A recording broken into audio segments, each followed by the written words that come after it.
एक समय की बात है, सहारनपुर नाम का एक गांव हुआ करता था। उस गांव में एक बहुत ही गरीब परिवार रहता था, जिसमें हरिया, शांति और उनके 2 बच्चे राजू और पिंकी रहते थे। एक दिन की बात है, जब राजू और पिंकी दोनों अपनी माँ के साथ बाजार जाते हैं। वहाँ बाजार में बड़ी ही सुंदर सुंदर पतंग मिल रही होती है। राजू तो उन पतंगों को देखता ही रह जाता है। क्या हुआ राजू, यहाँ खड़े क्या देख रहे हो? वो देखो, कितनी सुंदर सुंदर पतंग है, मुझे भी ये पतंग चाहिए। कैसी बातें कर रहे हो? ये पतंग पता भी है कितनी महंगी होगी, हम इसे लेने का सोच भी नहीं सकते। चलो अब जल्दी चलो, वरना माँ आगे निकल जाएगी। पिंकी इतना कहकर अपनी माँ के पीछे पीछे जाने लगती है और राजू उन पतंगों को बड़ी उम्मीद से देखता हुआ उसके पीछे पीछे चलने लगता है। घर आने के बाद भी राजू का दिमाग उन पतंगों में ही होता है। अगले दिन जब राजू और पिंकी स्कूल जाते हैं तो पिंकी राजू से बोलती है, क्या तुम अभी तक उस पतंग की वजह से मुंह बनाए हो? हाँ तो तुम लड़की हो, तुमको क्या पता कि लड़कों को कितना शौक होता है पतंग उड़ाने का। साल में एक बार ही ऐसा मौका मिलता है, सब दोस्त पतंग उड़ाते हैं। आसमान कितना सुंदर दिखता है और कितना मजा आता है। खैर तुम ये सब बातें छोड़ो। राजू और पिंकी दोनों स्कूल जाते हैं। स्कूल में सब 15 अगस्त की बातें कर रहे होते हैं। राजू बेचारा चुपचाप सबकी बातें सुनता रहता है। स्कूल की छुट्टी हो जाती है और जब दोनों घर वापस आ रहे होते हैं तो राजू को पेड़ में एक पतंग अटकी हुई दिखाई देती है। राजू तो उस पतंग को देखकर एकदम खुश हो जाता है। पिंकी, वो देखो तो जरा, मुझे क्या मिला, कितनी सुंदर पतंग है ये तो।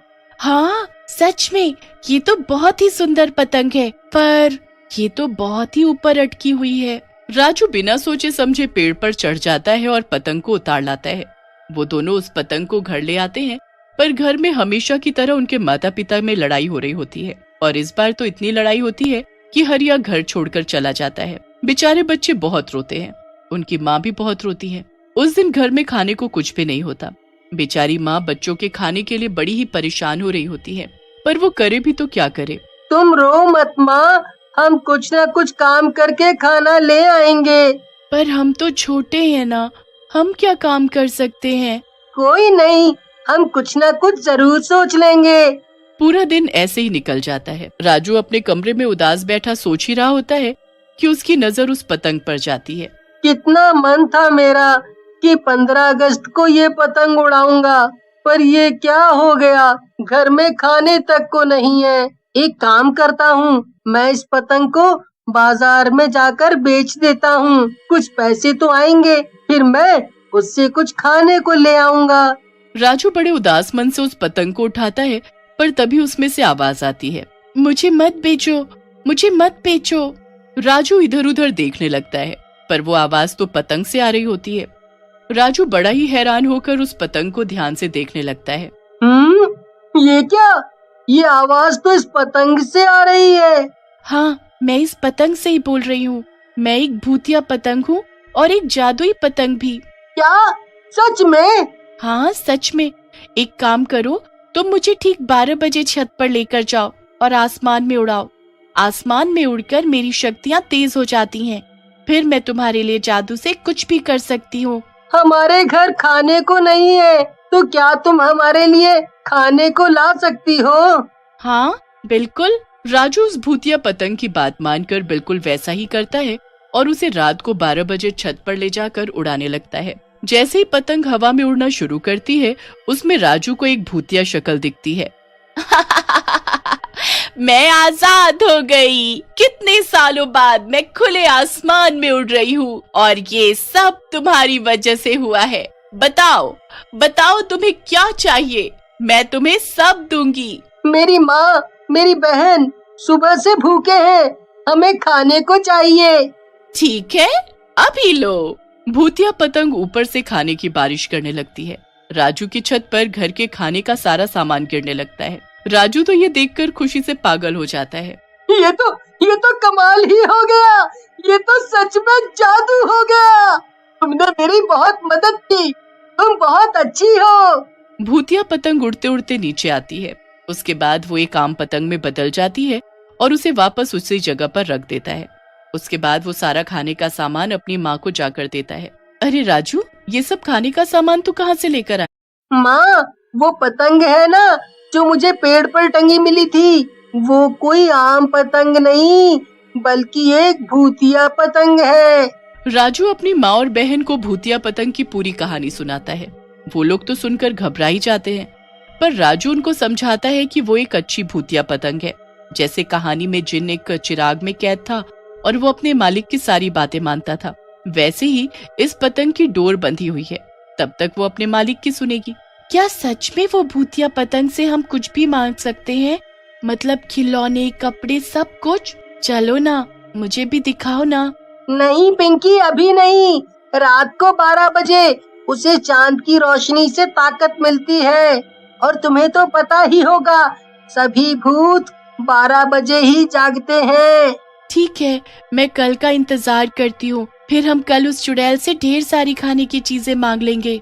अगले दिन वो ऐसा ही करते हैं। रात के 12 बजे वो पतंग को छत पर लेकर जाते हैं और उसे उड़ाने लगते हैं। जैसे वो भूतिया पतंग आसमान में जाती है, उसमें भूतिया शक्ल दिखने लगती है। शुक्रिया तुम्हारा जो तुमने फिर से मुझे आजाद किया। बताओ बताओ, आज तुम्हें क्या चाहिए?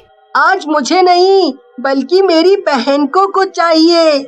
हाँ, मुझे ना ढेर सारे नए कपड़े और एक सुंदर सी गुड़िया चाहिए। ठीक है, अभी लो। भूतिया पतंग ऊपर से कुछ नए कपड़े और एक सुंदर सी गुड़िया नीचे गिराती है। पिंकी झट से उनको उठा लेती है और खुशी से पागल हो जाती है। वाह, ये कपड़े कितने सुंदर हैं और ये गुड़िया तो बहुत ही प्यारी। आप बहुत बहुत अच्छी हो। आपका बहुत बहुत बहुत शुक्रिया। ये तो मेरा फर्ज था। उसके बाद भूतिया पतंग आसमान में यहाँ से वहाँ और वहाँ से यहाँ उड़ती रहती है। राजू और पिंकी दोनों बड़े ही खुश होते हैं। धीरे धीरे उनके घर की सारी परेशानी दूर हो जाती है। उनको किसी चीज की दिक्कत नहीं होती। उनकी जिंदगी बड़ी ही खुशी खुशी चल रही होती है कि एक रात पड़ोस में रह रहा रमेश उस पतंग को देख लेता है। ये भूतिया पतंग तो मुझे हर हाल में चाहिए। इससे मैं दुनिया का सबसे अमीर इंसान बन जाऊंगा। रमेश इंतजार करता रहता है कि कब राजू उस पतंग को नीचे उतारे। जैसे ही राजू उस पतंग को नीचे उतार कर उसे अपने कमरे में ले जाकर रख देता है और सब सो जाते हैं, तभी रमेश चुपके से आकर उस पतंग को चुरा लेता है। जब सुबह राजू को अपनी पतंग नहीं मिलती तो वो बड़ा ही परेशान हो जाता है। ऐसे कैसे कहीं चली गई मेरी पतंग? रात को तो यही इसी कमरे में रखी थी मैंने।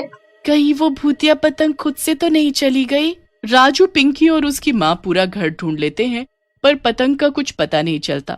बेचारे बड़े ही उदास हो जाते हैं। कितने दिन ऐसे ही निकल जाते हैं। फिर एक रात राजू जब अपनी खिड़की पर खड़ा होता है तो उसे वही पतंग आसमान में उड़ती दिखती है। अरे, ये तो मेरी भूतिया पतंग है, पर इसे उड़ा कौन रहा है? मुझे बचाओ, इस आदमी ने मुझे चुराकर अपने पास कैद कर लिया है। मुझे बचा लो। राजू सोच में पड़ जाता है कि आखिर वो उस भूतिया पतंग को कैसे बचाए।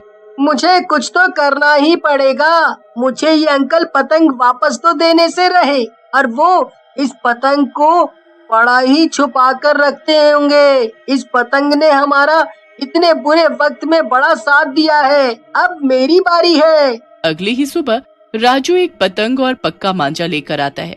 फिर रात को ठीक 12 बजे वो छत पर चढ़ जाता है और अपनी पतंग उड़ाना शुरू कर देता है। उधर दूर उसे वही अपनी भूतिया पतंग उड़ती दिख रही होती है। राजू बड़ा ही अच्छा पतंगबाज होता है। वो अपनी पतंग को आसमान में उड़ाने लगता है और भूतिया पतंग के साथ पेचे लड़ाकर उसे काट देता है। अरे, मेरी पतंग, मेरी जादुई पतंग कट गई रे। अब आया ना मजा, बुरे काम का बुरा नतीजा। मैं आजाद हो गई। हमेशा के लिए मुझे आजादी मिल गई। भूतिया पतंग खुशी खुशी उड़ी रही होती है कि उसकी नजर राजू पर पड़ती है। राजू के पास मांझा और पतंग देख वो समझ जाती है कि उसी ने उसे आजाद किया है। उसके बाद राजू उदास मन से नीचे आ जाता है। राजू अपने कमरे में जाकर लेट जाता है कि तभी उसकी नजर भूतिया पतंग पर पड़ती है जो उसके कमरे में उसी जगह पर रखी होती है। तुम यहाँ कैसे? मैंने तो तुमको आजाद कर दिया था ना। उसके लिए तुम्हारा बहुत बहुत शुक्रिया। तुमने जो मेरे लिए किया वो कोई और नहीं कर सकता था। मैं अब आजाद हूँ, पर मैं फिर भी हमेशा यही रहना चाहती हूँ। अगले दिन 15 अगस्त को सब अपनी अपनी पतंग ले आते हैं। पूरा आसमान रंग बिरंगा हो रहा होता है। राजू भी अपनी भूतिया पतंग लेकर छत पर चढ़ जाता है और बस फिर दोनों मिलकर उस दिन खूब पतंग काटते हैं। उसके बाद वो पतंग हमेशा राजू के पास। एक समय की बात है जब एक छोटी सी बस्ती में एक बहुत ही गरीब परिवार रहता था। उस परिवार में बूढ़े माँ बाप और उनकी 20 साल की बेटी शीतल रहते थे। शीतल के बाबा का पैर एक एक्सीडेंट में कट गया था, जिसके बाद से शीतल ही अपना घर चला रही होती है। वो कुछ न कुछ काम करके अपने घर का खर्च चला रही होती है। शीतल के माँ बाप और घर का सारा खर्चा उसी पर निर्भर होता है। शीतल का एक भाई भी होता है जो शहर में पढ़ाई करने गया होता है। शीतल अपने भाई रोहित का खर्चा भी उसे शहर भेजती है। एक दिन की बात है जब शहर से रोहित की चिट्ठी आती है। शीतल उस चिट्ठी को पढ़ने लगती है जिसमें उसके भाई ने फीस के पूरे 10,000 रुपए मांगे होते हैं। हे भगवान, इतने सारे पैसे अब अचानक कहाँ से लाऊं? शीतल उस दिन बड़ी परेशान हो जाती है। उस दिन वो खाना भी नहीं खाती। शीतल की माँ को कुछ शक होता है और वो शीतल से पूछती है, अरे शीतल, क्या हुआ बेटी? तुझे सुबह से देख रही हूँ, जब से रोहित की चिट्ठी आई तू कुछ परेशान है। ऐसा क्या लिखा है चिट्ठी में? अरे कुछ नहीं माँ, बस वही जो मैंने आपको बताया कि वो वहां अच्छे से पढ़ रहा है और मजे में है। पक्का? तू कुछ छुपा तो नहीं रही ना? नहीं माँ, मैं कभी आपसे कुछ छुपा सकती हूँ क्या? शीतल अपने माँ बाबूजी को इस बारे में कुछ नहीं बताती, पर पूरी रात यही सोचती रहती है कि वो क्या करे जिससे अपने भाई की फीस के लिए पैसा जमा कर सके। फिर अगले दिन शीतल हमेशा की तरह 2 घरों में झाड़ू पोछा करने जाती है। उसके बाद जब वो घर वापस आ रही होती है तो उस दिन बाजार में बड़ी रौनक होती है। एक दुकान पर बड़ी ही सुंदर सुंदर पतंग बिक रही होती है। अरे, पतंग बिक रही है! 15 अगस्त आने वाला है और मुझे तो ध्यान भी नहीं रहा। इस बार तो रोहित भी आएगा छुट्टियों में, कितना मजा आएगा। पर अब उसके पैसों का क्या करूं? कहां से इंतजाम करूं? सोचते सोचते शीतल घर आ जाती है। फिर उसके दिमाग में आइडिया आता है कि क्यों ना वो पतंग बेचने लगे। मैं खुद की पतंग बनाकर बेचूंगी, सबसे अलग पतंग जो बाजार में किसी के पास नहीं होगी। ऐसे मेरी अच्छी कमाई हो जाएगी। बस फिर शीतल घर से बेकार सामान इकट्ठा कर पतंग बनाने में लग जाती है। पूरी रात वो रंग बिरंगी सुंदर सुंदर पतंग बनाती है। सुबह के 4 बज जाते हैं और शीतल को नींद आने लगती है। मैंने आज काफी पतंग बना ली है, अब कल मैं इनको बेचना भी शुरू कर दूंगी। बस फिर शीतल सो जाती है और अगले दिन सारी पतंग इकट्ठा करके निकल पड़ती है। उसके बाद वो एक जगह सारी पतंग लगाकर बेचना शुरू कर देती है। इतनी सुंदर सुंदर पतंग देखकर हर कोई वहीं रुक जाता है। अरे, ये पतंग तो बड़ी ही अलग सी है। कितने की है? जी बाबूजी, ये 100 रुपए की है। अच्छा, तो मुझे एक ये और एक ये वाली दे दो। ये लो 200 रुपए। शीतल ऐसे ही एक एक करके उस दिन सारी पतंग बेच देती है। शीतल उस दिन बड़ी ही खुश होती है। बड़ी खुशी खुशी वो घर को वापस लौट रही होती है। आज तो अच्छी कमाई हो गई। ऐसे तो थोड़े दिनों में मैं काफी पैसे जमा कर लूंगी, फिर तो सब ठीक हो जाएगा। शीतल पैसे लेकर घर की ओर आ ही रही होती है कि तभी कुछ गुंडे लड़के उसको घेर लेते हैं। ओ लड़की, इतनी रात में कहाँ घूम रही है? मैं तो पतंग बेचकर वापस आ रही थी, बस अब घर जा रही हूँ।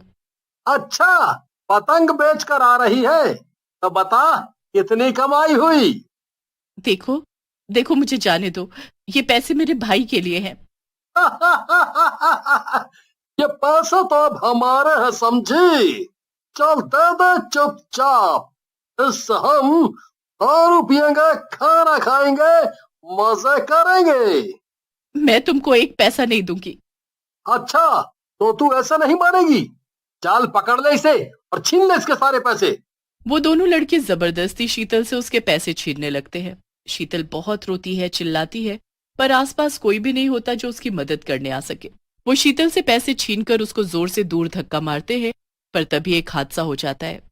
वहां से उसी समय एक तेज रफ्तार गाड़ी गुजरती है जिससे शीतल टकराकर हवा में उछल जाती है और उसके सर से लगातार खून बहने लगता है। दोनों लड़के उसे देखकर घबरा जाते हैं। अबे यार, ये क्या हो गया? चल जल्दी निकलते हैं यहाँ से। ये लड़की तो अब बच नहीं पाएगी। अगर ये नहीं बची और किसी ने हमें यहाँ देख लिया तो हम भी नहीं बच पाएंगे। चलो जल्दी भागो। दोनों लड़के तुरंत वहां से भाग जाते हैं। शीतल बेचारी वहां तड़प तड़प कर अपना दम तोड़ देती है। उसके बाद उसकी आत्मा उसके शरीर से बाहर आती है। शीतल अब एक चुड़ैल बन चुकी होती है। वो चुड़ैल अपने मरे हुए शरीर को वहां ऐसी हालत में देख गुस्से से तिलमिला जाती है।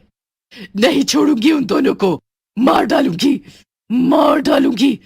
मेरा क्या कसूर था जो ऐसा किया मेरे साथ? अब क्या होगा मेरे माँ बाप और मेरे भाई का? बेचारा अब अपनी पढ़ाई कैसे पूरी करेगा? नहीं नहीं, मैं सब ऐसे नहीं छोड़ सकती।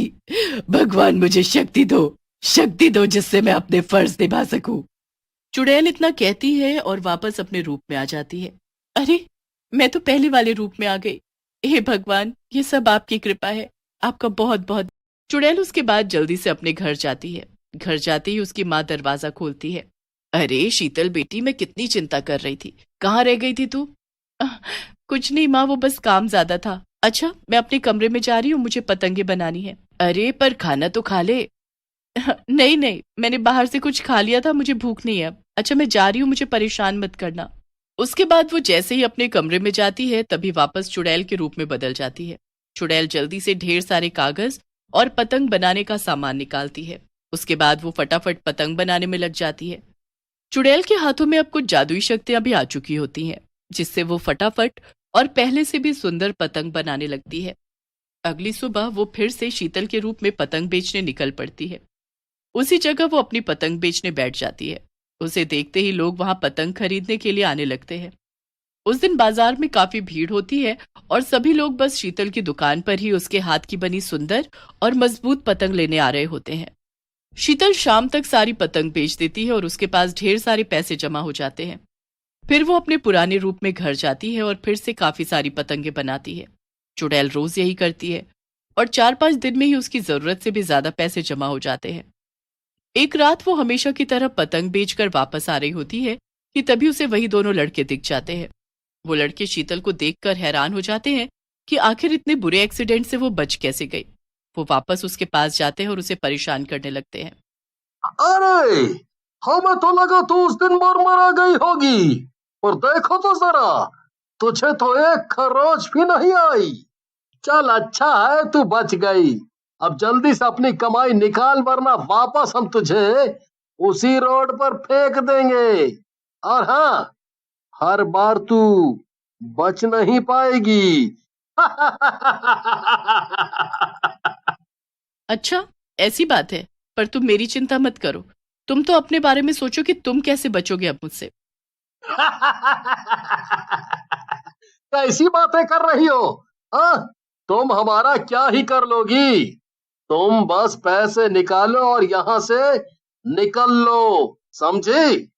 इतना कहते ही शीतल गुस्से से उनको देखती है और फिर अपने चुड़ैल रूप में आ जाती है। पैसे चाहिए तुमको? आओ आओ आओ, ले लो पैसे। आओ, तुमको पैसे देती हूँ मैं। अरे भाई, ये चुड़ैल कैसे बन गई? भाग यहाँ से। चुड़ैल बन गई तुम दोनों की वजह से, क्योंकि उस दिन मैं सच में मर गई थी। पर अच्छा हुआ जो तुम दोनों आज मुझे मिल गए। अब मैं तुमको बिल्कुल वैसी मौत मारूंगी। हमें छोड़ दो, जाने दो, माफ कर दो हमको, हमसे गलती हो गई। हम ऐसा दोबारा कभी नहीं करेंगे। इस गलती की कोई माफी नहीं, बस सजा है, और वो है ये। चुड़ैल उन दोनों को उसी वक्त एक चलते ट्रक के आगे फेंक देती है। उन दोनों लड़कों के हाथ उस ट्रक के नीचे आ जाते हैं। वो दोनों बच तो जाते हैं, पर उनके हाथ पैर कुचल जाते हैं। चुड़ैल ये देख बड़ी खुश होती है। उसके बाद वो घर जाती है, जहां उसका भाई रोहित उसके सामने खड़ा होता है। भाई तू आ गया, मैं कब से तेरे इंतजार में थी। वो जल्दी से उसे अपने कमरे में लेकर जाती है और सारे जमा किए पैसे उसके हाथ में रख देती है। रोहित जब उन पैसों को गिनता है तो वो काफी ज्यादा होते हैं। रोहित बड़ा ही खुश हो जाता है और अपनी बहन का धन्यवाद करता है। बस तू माँ बाबा का हमेशा ध्यान रखना, हमने बहुत मेहनत की है तुझे पढ़ाने में। हाँ दीदी, मैं आप सबका ध्यान रखूंगा। बस 2 महीने की बात और है, फिर सब अच्छा हो जाएगा और आप सबको मैं शहर ही बुला लूंगा, देखना।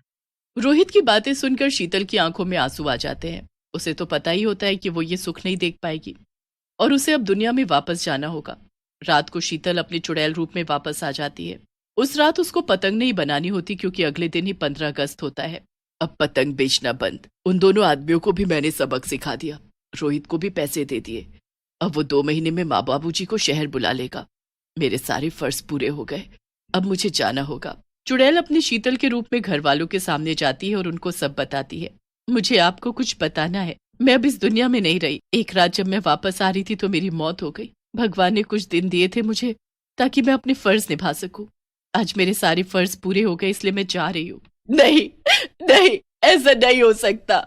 नहीं, ये झूठ है। सब लोग रोने लगते हैं और उसकी बात पर यकीन नहीं करते। शीतल सबके सामने अपने चुड़ैल के रूप में आखिरी बार आती है और पल भर में गायब हो जाती है।